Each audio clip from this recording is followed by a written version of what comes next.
Breast biopsy అనేది ఎప్పుడైతే మనం లంప్ కానీ లేకపోతే క్యాన్సర్ కంతి కాకముందు కూడాను DCIS అని అంటాం. అంటే ఇంకా క్యాన్సర్ కిందికి టర్న్ కాని పేషెంట్స్ అనమాట. వీళ్ళని 0 స్టేజ్లో ఉండంగానే, అంటే ఫ్యూచర్లో దాన్ని అలాగే వదిలేస్తే కనుక అబ్నార్మల్ ఏరియాస్ అన్నీ కూడాను ఫ్యూచర్లో క్యాన్సర్ కిందకి డెవలప్ అయ్యేదానికి ఆస్కారం ఉంటుంది.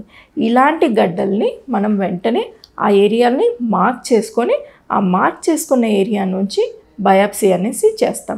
ఒకప్పుడు వీటిని అనెస్థీషియా ఇచ్చి ఇన్సిషన్ అంటే స్కిన్ కట్ చేసేసి లోపలికి వెళ్ళి బయాప్సీ చేయాల్సిన అవసరం ఉండేది. ఇప్పుడు అవన్నీ కాకుండా సింపుల్గా అల్ట్రాసౌండ్ గైడెన్స్ తోటి, అంటే మన అల్ట్రాసౌండ్ అంటే ఒక చిన్న మనకు ఈ కడుపుకి సంబంధించిన అల్ట్రాసౌండ్ మెషిన్ ఎలా ఉంటుందో సేమ్ మెషిన్ అలాంటిదే, డిఫరెంట్ ప్రోబ్ ఉంటుంది.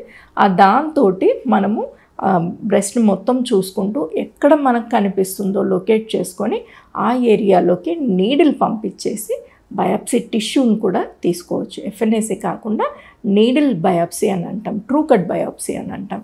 అంటే లోపలికి CT స్కాన్ కానీ లేకపోతే ఈ అల్ట్రాసౌండ్ గైడెన్స్ కానీ పెట్టుకొని ఎక్కడ మనకు అబ్నార్మల్ ఏరియాస్ ఉన్నాయో ఆ ఏరియాలో నుంచి చిన్నగా లంప్ తీసి చిన్నగా పీసెస్ తీసి వాటిని టెస్ట్కి పంపిస్తాం.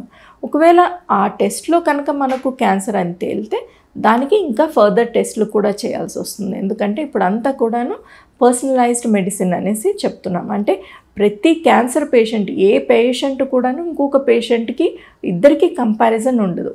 సేమ్ బ్రెస్ట్ క్యాన్సర్ అయినా కానీ ఒక్కొక్కళ్ళది ఒక్కొక్కలాగా బిహేవ్ చేస్తుంది.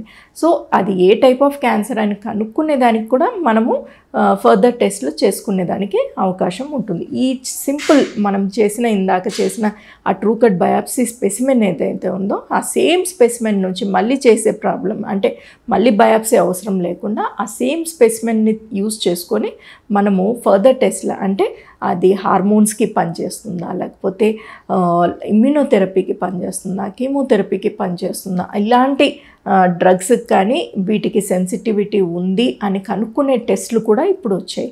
సో బయాప్సీలోనే క్యాన్సర్ ఉందా లేదా అని తెలుసుకునే అవకాశం ఉంది. అలాగే ఈ బయాప్సీ స్పెసిమెన్లో నుంచి కూడాను మనకు అది ఏ టైప్ ఆఫ్ బ్రెస్ట్ క్యాన్సర్ అనేది కూడా తెలుస్తుంది. దాని ప్రకారము ట్రీట్మెంట్ ప్లాన్ అనేది పేషెంట్కి ఇచ్చుకుంటూ వెళ్తాం. మ్యామోగ్రామ్ అనేది ఒక ఏజ్ తర్వాతనే దాని యూజ్ ఉంటుంది. అంటే ఒక 40-45 ఇయర్స్ ఏజ్ తర్వాత, ఇంకా చెప్పాలంటే 50 ఇయర్స్ తర్వాత ఎప్పుడైతే బ్రెస్ట్లో గ్లాండ్స్ అనేవి తగ్గిపోయి ఫ్యాట్ మాత్రమే మిగిలిపోతూ ఉంటుంది. అలాంటప్పుడు మ్యామోగ్రామ్లో మనం క్లారిటీగా ఇది ట్యూమర్ ఇక్కడ ఉంది అనేది చాలా క్లారిటీగా తెలుస్తుంది.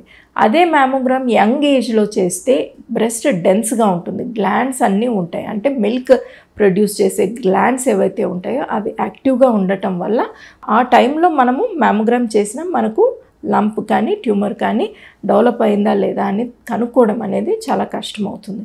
దానికోసం అనేసి మ్యామోగ్రామ్ చేయాలన్నా కానీ ఏ ఏజ్ పేషెంట్ ఉన్నారు అనేది చూసుకొని వాళ్ళకి మాత్రమే అడ్వైస్ చేస్తాం. మ్యామోగ్రామ్ చేయలేని పేషెంట్స్కి MRI చేస్తాం.